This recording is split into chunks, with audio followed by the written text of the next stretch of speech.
नमस्कार। ओल्गा से गंगा, पुरोहित, भाग 3। माद्र बाबा की बात ठीक हुई। यद्यपि 25 वर्ष बाद निचले मद्र और परशु दिन पर दिन ऊपर वाले पुरुषों और मद्रों को दबाते ही गए। जहाँ इन ऊपर वाले जनों में कपड़ा कंबल बनाने वाले स्वतंत्र स्त्री पुरुष होते, जिनके खाने कपड़े का खर्च ज़्यादा पड़ता, जिससे उनके हाथ की बनी चीज़ें बहुत अच्छी होती थी और अधिक महंगी पड़ती। जहाँ नीचे के मद्रों और परशुओं के पास दास थे, जिनकी बनाई चीज़ें उतनी अच्छी नहीं होती तो भी सस्ती पड़ती। जब वहाँ के व्यापारी इन सभी चीज़ों को बाहर के देशों में ऊँट या घोड़े पर लाद कर ले जाते तो बहुत बिकती। ऊपरी जनों को भी अब तांबे की वस्तुएं अधिकाधिक संख्या में बिक जरूरी थी। एक तो हर साल वह कुछ न कुछ सस्ती होती जाती थी, दूसरे मिट्टी काठ की चीज़ों से वे चिरस्थायी होती। जहाँ 25 साल पहले तांबे की पतीली एकाध घरों में दिखाई पड़ती, वहाँ अब उससे बिरले ही घर खाली थे। सोने चांदी का भी रिवाज बढ़ने लगा था और इन सब के बदले इन जनों को आहार, कंबल, चमड़ा, घोड़े या गाय बेचनी पड़ती, जिससे उनकी अवस्था गिरती जा रही थी।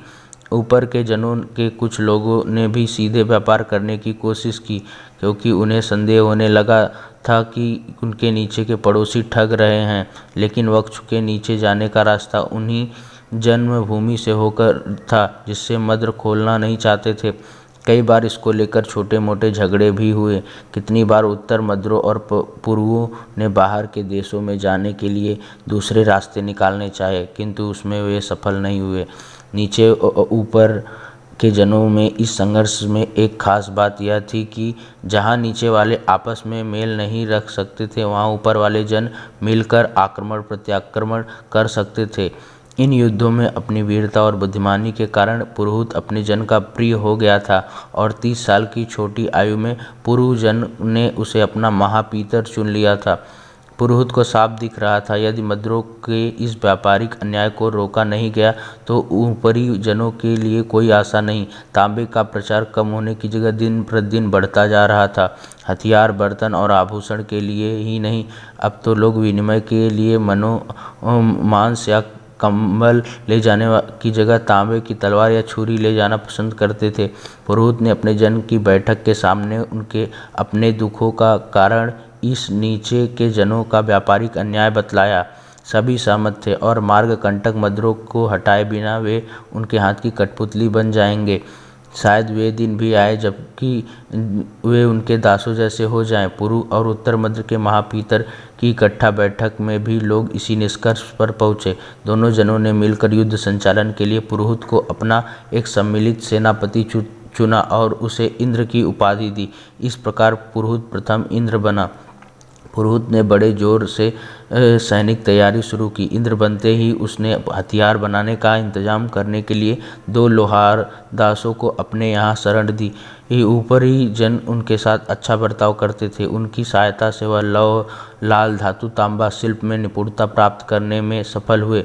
इस प्रकार मद्रों और पूर्वों में कितनी ही लौह शिल्पी तैयार हो गए। अपने लोहार दासों को लौटा देने के लिए पड़ोसियों ने जवान नहीं बल्कि शस्त्र को भी इस्तेमाल करना चाहा, किंतु निचले जनों में बनियापन के साथ साथ योद्धा के परिक्रम में भी कमी आ गई थी। लड़ाई में सफल न होने पर उन्होंने तांबा देना बंद कर दिया, किंतु उन्हें जल्दी ही मालूम हो गया कि इससे उनके व्यापार ही चौपट हो जाएगा। मद्र पुरु तो पिछले समय की खरीदी पतीलियों तथा दूसरे बर्तन से अपने शस्त्र तैयार करने के लिए एक पीढ़ी के लिए स्वतंत्र थे।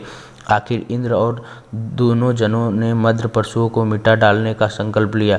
पुरोहित ने स्वयं भी लोहार का काम सीखा था और उसके सुझाव के अनुसार खड्ग, भाले तथा बाण फल में कई सुधार हुए। उसने चतुर बलिष्ठ भट्टों की छातियों को चोट से बचाने के लिए कितने ही तांबे के वक्ष तराड़ बनाए। इंद्र ने तय किया पहले सिर्फ एक शत्रु को लिया जाए और उसके लिए उसने परशुओं को चुना। जाड़ों में परशु अधिक संख्या में व्यापार के लिए बाहर जाते थे। इंद्र ने इसी समय को सबसे अच्छा समझा। उत्तर मद्र और पूर्वों के योद्धाओं को उसने युद्ध कौशल सिखलाया।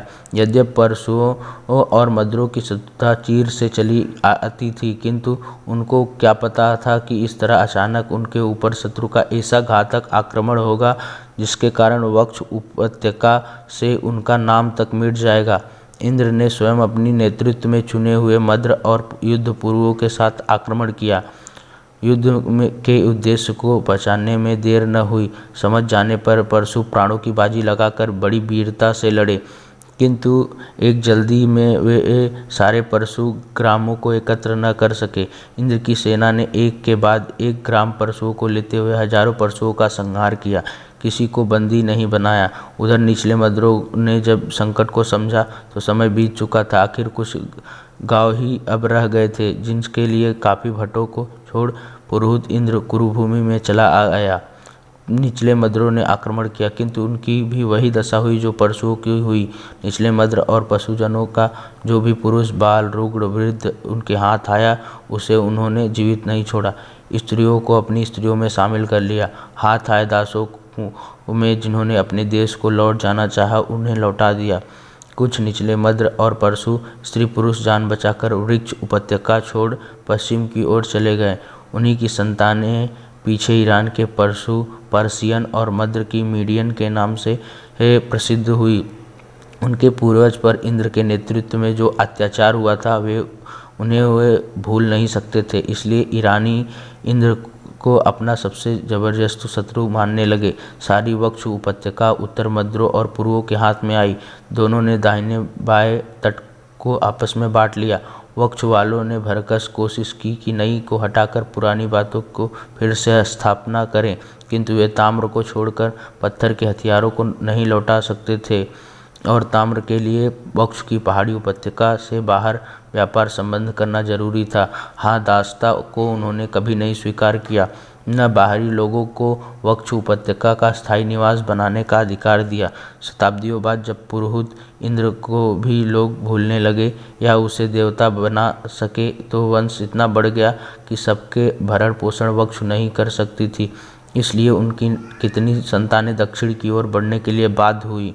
अब से पहले एक जन दूसरे जन से स्वतंत्र रहता था। महापीतर की प्रधानता होने पर भी सब कुछ जन पर निर्भर करता था, किंतु वक्ष तट के अंतिम संघर्ष में कई जनों ने एक सेनापति इंद्र को जन्म दिया। आज से 180 साल पहले के आर्य जनों की यह कहानी है। इन्हीं जनों में कुछ संतानें अब भारत की ओर प्रस्थान करने वाली थी। उस समय कृषि और तांबे का प्रयोग होने लगा था। आर्य दासता को स्वीकार कर उसे फिर से विस्मृत करना चाहते थे। उम्मीद है आपको कहानी पसंद आ रही होगी। कृपया चैनल को सब्सक्राइब करें, लाइक करें। धन्यवाद।